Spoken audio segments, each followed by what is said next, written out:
Hari Om.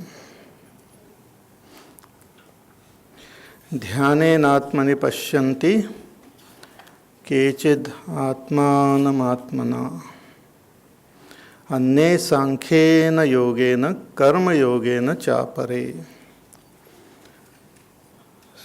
So one realizes that Supreme Self through meditation or through Sankhya, or they prepare their mind through Karma Yoga, or just by listening to the teacher, they follow the guidance and they attain the state of realization. So there are these two main things which one has to remember. One is the Kshetra and another is Kshetradnya. All are just combination and permutation of these two. And these two are really not two, they are one only. But we will not confuse the matter now. So they are Kshetra and Kshetradnya. So Kshetra is matter and Kshetradnya is consciousness. So when that consciousness is associated with matter, it becomes the witness of that matter. It is the witness of matter. But when it identifies with the matter, then it becomes it gets bound by matter. Consciousness as though get bound by matter. So consciousness associated with one body-mind intellect, that is one set of matter, is that individual, from that individual standpoint, but the same consciousness is there in all the body-mind intellect. So that consciousness which is seen as the same in all the body-mind intellect, means all kshetra, is also called Parameshwara or Paramatma. And that matter consciousness not associated with matter, where there is no matter, where it is free from all duality, that is the pure consciousness, what we call Brahma. And that is the real nature of the Kshetradnya. It is the real nature of Parameshwara. It is the ultimate reality. So one has to, through dhyana, one has to recognize oneself as this Brahma. So at present we have the notion that I am the body. So I am body. Aham shariram asmi. So I am a body. That is the notion now. But we have to recognize this I am Brahma. So the link is I. So one has to focus one's attention on that I am. So when we focus our attention on I am, then I am body, this notion gets dropped, and I am Brahma, that recognition, realization happens. When all false things get dropped, then the recognition takes place. So to focus one's attention on that pure I am is called dhyana, meditation. If this becomes difficult, then we have to differentiate between I am and the body and know constantly through this discrimination that I am different and this body and all this mind and all is different. That is called Sankhya. Sankhya is to discriminate between I and not I. This is also, if it is difficult, then we have to follow the path of Karma Yoga and purify the mind. Karma Yoga is performing our duties as worship of that God who is in all. If this is also difficult, then we have to just listen to our teacher and just follow his instruction. He says, you sit, you sit, you stand, you stand. So by just listening, we comprehend the truth and we have to just follow. It's like we just see some direction on the road It says that if you want to go to a particular place, it says you turn left. You just turn left. You don't have to sit there, inquire, do research, study all the charts and this and that. It says you turn left, you turn left. Then it says you turn right, you turn right. And then you reach the destination. Similarly, when we do Shravana, we comprehend the truth. So just we have to follow the teaching. So those who do that, they also attain the Supreme. So in this way, Bhagavan says that one who knows, one who recognizes, realizes the truth, he comes to know that that one consciousness alone is in all the beings. So samam sarveshu bhuteshu tishtantam parameshwaram vinashyatsu avinashyantam yap pashyati sa pashyati. Sees that Parameshwar, that one consciousness in all beings. It is that one consciousness is destructible, and all these beings, means outer forms, they keep on getting destroyed, but that one consciousness is there in all. So one who gains this vision becomes free, gains that state of liberation. Now that is said now in the next verse, verse number 28.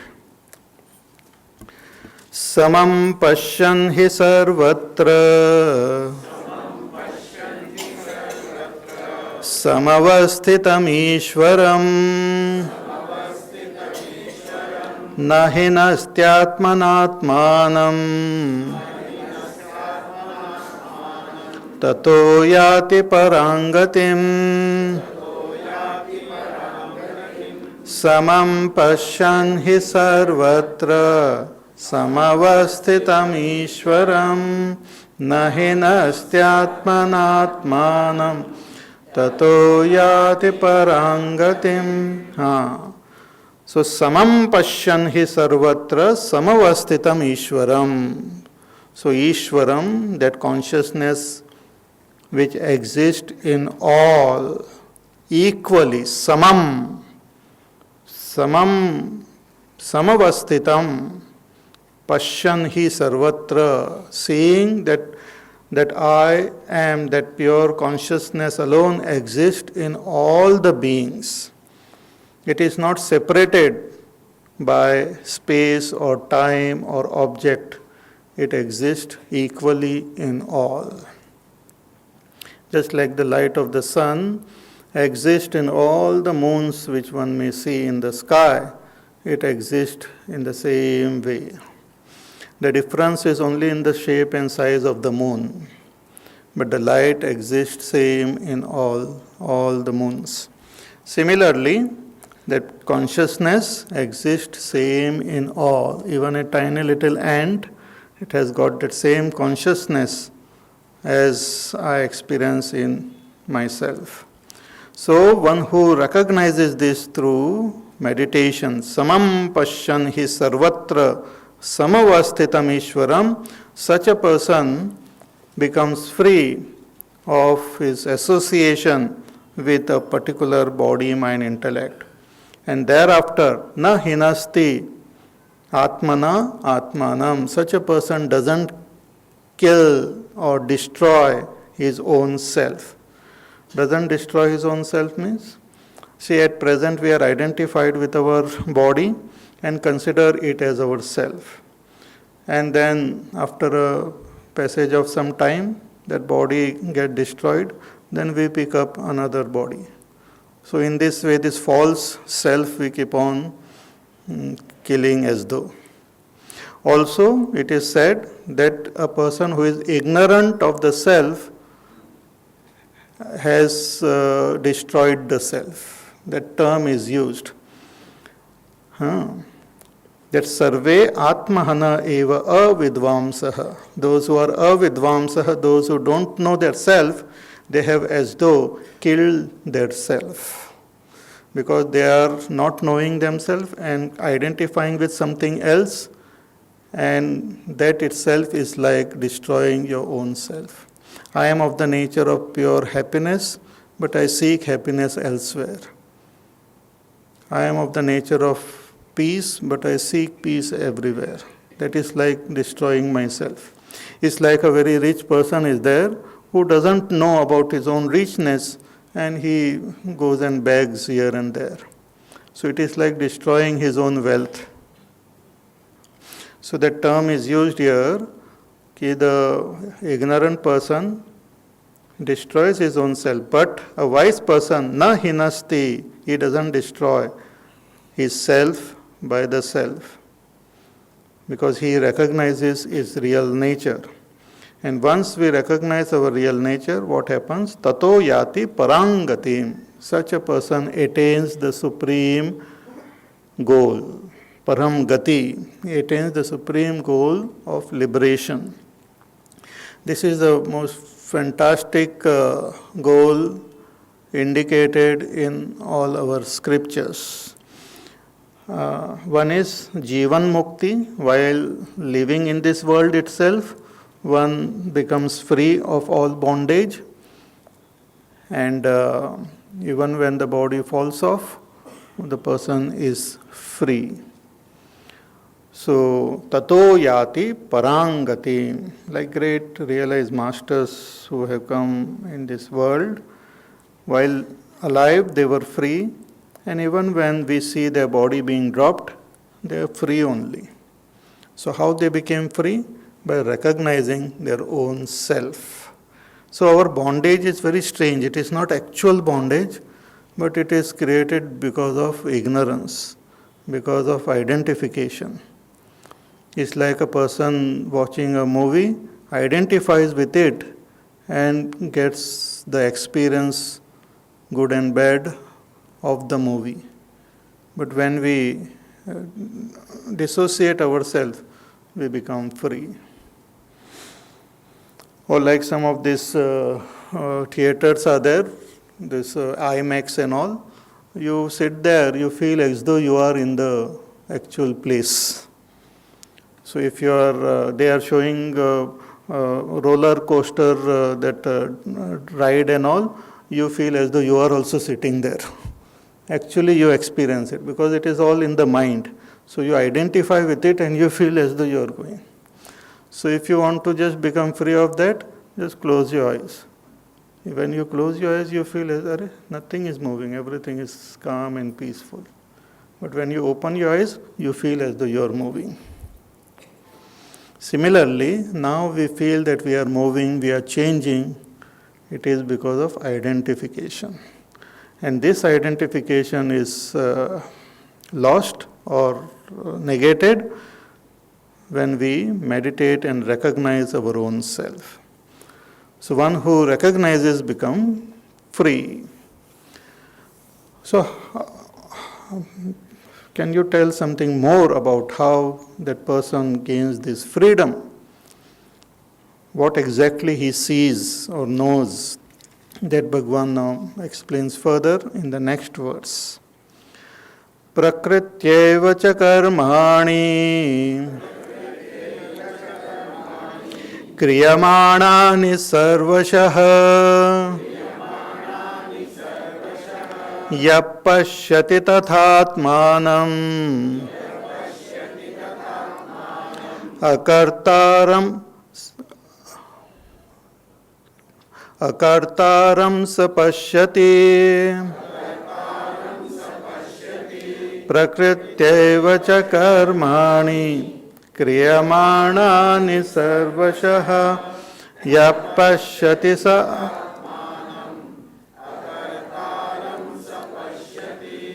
prakriti eva cha karmani kriyamanani sarvashah. Prakritya means by the Prakriti only all the karmas are performed. Prakriti, the unmanifest, which alone manifest in the form of the entire kshetra, the 24 tattvas. So if you forget, then you refer to your notes.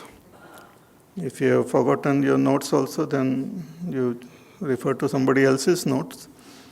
But this which we have seen, Mahabhutanya Hankaraha. So these 24 those elements are there, the 5 subtle elements, the 5 gross elements, the 5 organs of action, the 5 organs of perception, the mind, the intellect, the ego, and the unmanifest. All of them are called kshetra, but that unmanifest itself is called prakriti, which is the very support of all these 23. So prakriti is also translated as nature. So everything happens according to the nature's law. Bhagavan says everything happens according to the natural laws. All that happens in the physical world and all that happens in the so-called living world happens according to the physical laws only. Therefore, science is trying to find these laws only. All happens according to the physical laws. See, before human being came into on this earth or before life happened, whatever we talk about the creation, this and that are all according to the physical laws only we try to understand. Or even suppose some objects is there, the watch is there, how it functions, we try to understand it with the physical laws only. Or how our mobile functions, it functions according to the physical laws. Similarly, but only problem is we consider physics or call matter as only of these 5, Akash, Vayu, Agni, Jal, Prithvi. But Vedanta says even your senses are matter, even your mind is matter, even your intellect is matter. Even the impressions which are there in your memory and all, that is also matter. So everything is matter, and other than matter is this consciousness. Consciousness doesn't perform any action. All action happen in matter. That is a very important point which we can comprehend when we are in the state of meditation. We can witness the matter functioning by itself, and you are just the witness. It's like when you are watching a cinema. In my childhood, I remember we used to watch that some movies and all, then get so excited that if some action is happening there, we also used to do that action sitting on the seats. I don't know whether you have done such foolish things, but we have done. You have done? Okay, very good. So I am not alone. So, but even if you don't move and all, you find the action is still happening there. You are just an onlooker. You are just a witness. Similarly, just like our breathing, you don't do anything, just observe. You will find breathing happens automatically. Similarly, thinking also happens automatically. Deciding also happens automatically. Everything follows rules and regulations of your memory, this, that, and everything. So, prakritya eva cha karmani kriyamanani sarvashaha. In all ways, every possible ways, all